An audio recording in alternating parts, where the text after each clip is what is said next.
Hello, hello, hello, everyone. Good morning, good afternoon, good evening. Welcome back. We're going to be reading the third agreement in the Four Agreements by Don Miguel Ruiz.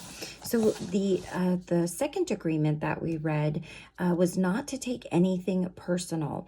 And I forgot to mention in the last video when we were finished reading it that I find it funny that the author doesn't just mention taking an insult or a not so kind comment personally, but even nice things people say, not to take them personally. So basically, you're not taking a good comment or a bad comment personally. You're not even taking your opinions about yourself personally. You're sort of detaching from identifying so much with what you think you are and what others think you are. And I found that quite interesting. And I do think after pondering on it for a little bit, I do think that even letting go of the quote unquote good things that people may think about you is probably healthy, because when you start thinking, oh, this person thinks so highly of me, or oh, they're so proud of me, there's always the fear that that positive comment or thought can change, and that forces you to kind of try to live up to something that you may not always think that you are, or you may not be, or you may not feel you are. And that sort of ties in to not making assumptions, which are not making assumptions, but being impeccable with your word. So, and also the things that you say and think about yourself and others. So that ties into, and I think the author did say that that first agreement ties into all of these agreements. So that was just a little thought that I have, but this is a big one. Don't make assumptions. So the third agreement. There's that saying, it says, when you make an assumption, you make an ass out of you, not me, because you're assuming something about me. And an assumption is like a whole story you can make in your head. And that story can be never ending and full of different storylines and adds so much unnecessary stress, drama, worry, fear, you name it. Okay. The third agreement is don't make assumptions. We have the tendency to make assumptions about everything. The problem with making assumptions is that we believe they are the truth. We could swear they are real. We make assumptions about what others are doing or thinking. We take it personally. Then we blame them and react by sending emotional poison with our word. That is why whenever we make assumptions, we're asking for problems. We make an assumption we misunderstand, we take it personally, and we end up creating a whole big drama for nothing. All the sadness and drama you have lived in your life was rooted in making assumptions and taking things personally. Take a moment to consider the truth of this statement. The whole war of control between humans is about making assumptions and taking things personally. Our whole dream of hell is based on that. We create a lot of emotional poison just by making assumptions and taking it personally, because usually we start gossiping about our assumptions. Remember, gossiping is the way we communicate to each other in the dream of hell and transfer poison to one another. Because we are afraid to ask for clarification, we make assumptions and believe we are right about the assumptions. Then we defend our assumptions and try to make someone else wrong. It is always better to ask questions than to make an assumption, because assumptions set us up for suffering. The big mitote in the human mind creates a lot of chaos, which causes us to misinterpret everything and misunderstand everything.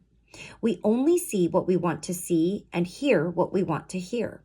We don't perceive things the way they are. We have the habit of dreaming with no basis in reality.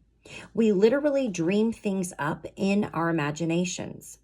Because we don't understand something, we make assumptions about the meaning. And when the truth comes out, the bubble of our dream pops, and we find out it was not what we thought it was at all.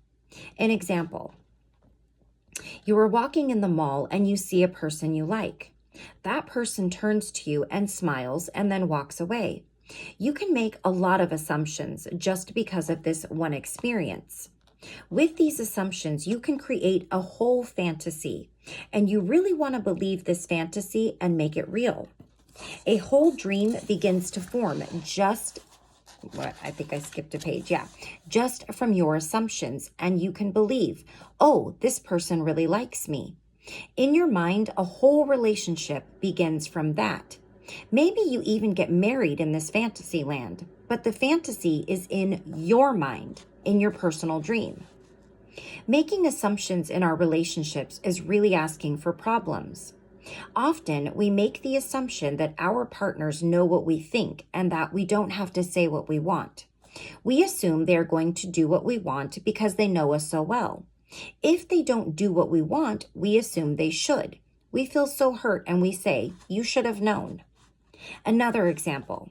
You decide to get married and you make the assumption that your partner sees marriage the same way that you do. Then you live together and you find out this is not true. This creates a lot of conflict, but you still don't try to clarify your feelings about marriage.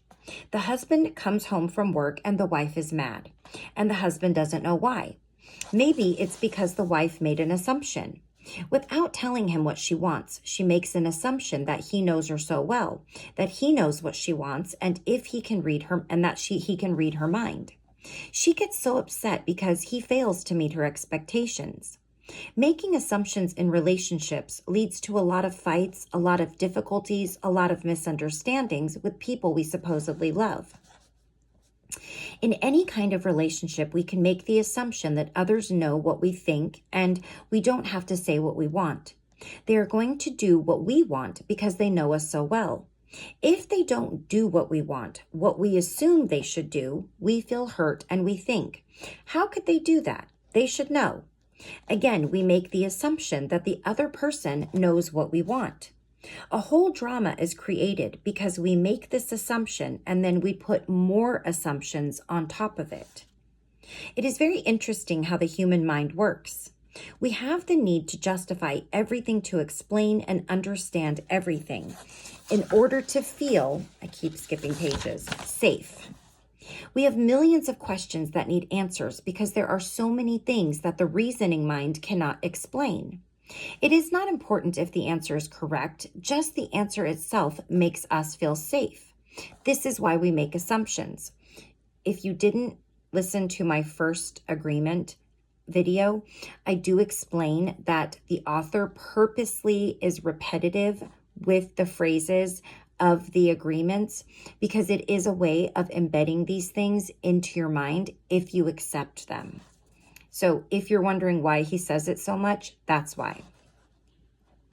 If others tell us something, we make assumptions, and if they don't tell us something, we make assumptions to fulfill our need to know and to replace the need to communicate. Even if we hear something and we don't understand, we make assumptions about what it means and then believe the assumptions. We make all sorts of assumptions because we don't have the courage to ask questions. These assumptions are made so fast and unconsciously most of the time because we have agreements to communicate this way. We have agreed that it is not safe to ask questions. We have agreed that if people love us, they should know what we want or how we feel. When we believe something, we assume we are right about it to the point that we will destroy relationships in order to defend our position. We make the assumption that everyone sees life the way we do. We assume that others think the way we think, feel the way we feel, judge the way we judge, and abuse the way we abuse. This is the biggest assumption that humans make. And this is why we have a fear of being ourselves around others. Because we think everyone else will judge us, victimize us, abuse us, and blame us as we do ourselves. So even before others have a chance to reject us, we have already rejected ourselves. That is the way the human mind works. We also make assumptions about ourselves, and this creates a lot of inner conflict. I think I am able to do this. You make this assumption, for instance, then you discover you aren't able to do it. You overestimate or underestimate yourself because you haven't taken the time to ask yourself questions and to answer them. Perhaps you need to gather more facts about a particular situation, or maybe you need to stop lying to yourself about what you truly want. Often, when you go into a relationship with someone you like, you have to justify why you like that person. You only see what you want to see, and you deny there are things you don't like about that person. You lie to yourself just to make yourself right. Then you make assumptions, and one of the assumptions is, my love will change this person. But this is not true. Your love will not change anybody. If others change, it's because they want to change, not because you can change them. Then something happens between the two of you and you get hurt. Suddenly, you see what you didn't want to see before, only now it is amplified by your emotional poison. Now you have to justify your emotional pain and blame them for your choices. We don't need to justify love. It is there or it is not. Real love is accepting other people the way they are without trying to change them. If we try to change them, this means we don't really like them. Of course, if you decide to live with someone, if you make that agreement, it is always better to make that agreement with someone who is exactly the way you want him or her to be. Find someone whom you don't have to change at all. It is much easier to find someone who is already the way you want him or her to be, instead of trying to change that person. Also, that person must love you just the way you are, so he or she doesn't have to change you at all. If others feel they have to change you, that means they really don't love you just the way you are. So why be with someone if you're not the way he or she wants you to be?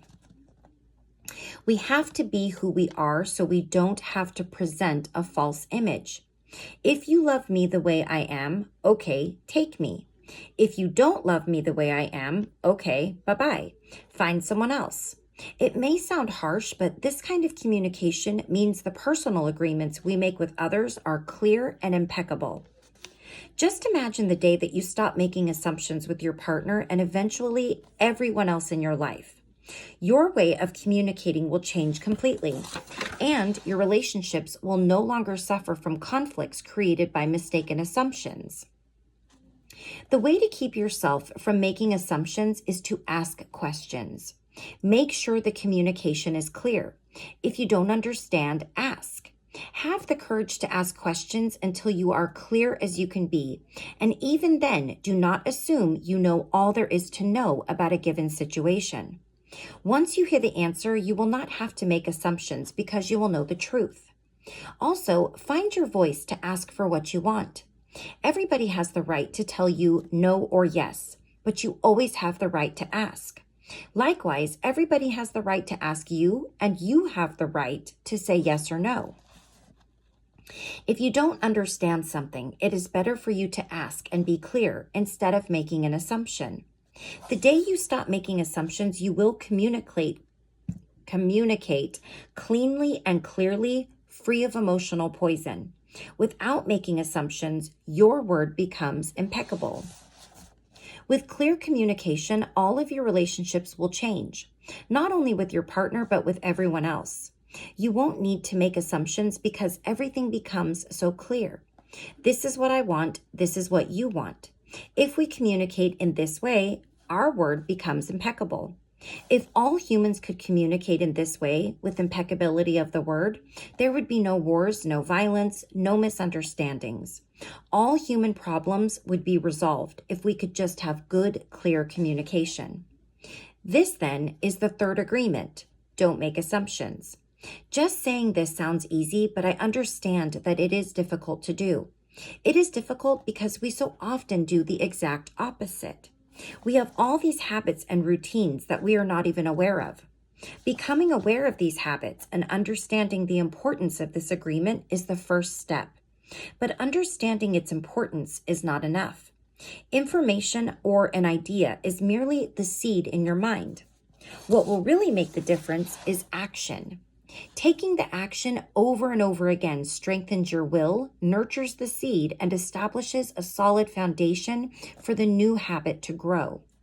After many repetitions, these new agreements will become second nature, and you will see how the magic of your word transforms you from a black magician into a white magician. A white magician uses the word for creation, giving, sharing, and loving. By making this one agreement a habit, your whole life will completely transform. When you transform your whole dream, magic just happens in your life. What you need comes to you easily because spirit moves freely through you. This is the mastery of intent, the mastery of the spirit, the mastery of love, the mastery of gratitude, and the mastery of life. This is the goal of the Toltec. This is the path to personal freedom.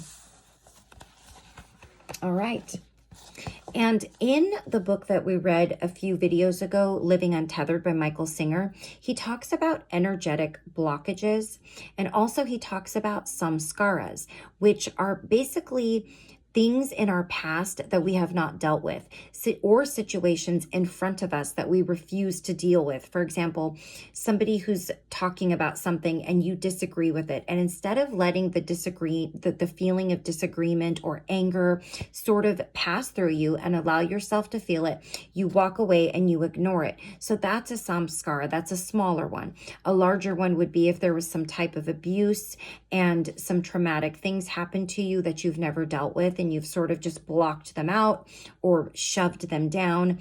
It's these things that block our energy, which prevent spirit from flowing through us freely, which prevent us from living as freely and as authentically as we really were meant to be, as we were meant to live. So if you're interested in learning more about that, I definitely recommend checking out Living Untethered by Michael Singer, whether you listen to my video or you want to read it yourself. It's a very, very interesting read, and he really goes into the meat and the grit of what exactly blocks us and how to let go of those blocks. And at the end of the day, everything takes work on our part. Everything takes an effort.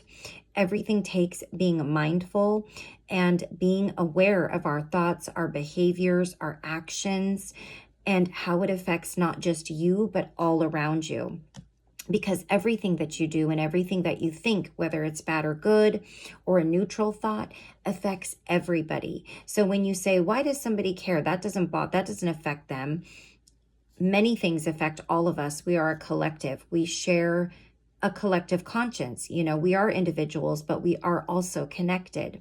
So that's always something I try really hard to keep in mind, especially in the challenging moments in life, which come to each of us for the most part every day. But it's all about in how we handle them. Do we ignore them? Do we allow them to pass through? Do we find grace in our hearts and try to look at things from a higher perspective or from the other person's perspective? There's lots of little things we can do in our days every day to help shift our thinking so that when the bigger things happen in life, the more traumatic or dramatic things or emotional things come up, we are better equipped to handle them. And I always think that's just wonderful. It's just, it is the little things you do every day that make a bigger difference in the bigger picture of life. So we'll read the last agreement in the next segment. And our last agreement is always do your best. And just like the first agreement, the second agreement, what they call it and what it is, isn't always exactly how it sounds. Being impeccable with your word comes down to something that's a little bit different than the title. So I did read this book a long time ago, but if I'm being honest, I don't remember exactly what the author means about always doing your best. I don't think it literally means, oh, I always have to be the best at everything, if that's how you're looking at it, as how I probably looked at it when I first read this book. And then the last, I think we have one more chapter, breaking old agreements. So in the last chapter, when we're done talking about the 4 agreements, we're going to talk about breaking them, which I think can be very exciting if you find that this resonates with you. And after that, I think the author just shares some prayers with us, which a lot of people seem to enjoy that have read this book. So we're going to talk about chapter 7 is called The New Dream, Heaven on Earth. And then in the end, I will add on, because it's not a very long chapter, this last chapter, I will add on the prayers because there's a lot of people who use them. And if you find them helpful, I always just like to add if it's part of the book, I'm going to read it. So I will add the prayers on at the end. So that is all for today. I'm going to go to bed now. And until next time, please take care of yourself. Please take care of those around you. I will see you again for our 4th agreement. And yeah, I will see you again soon. Okay? Bye-bye.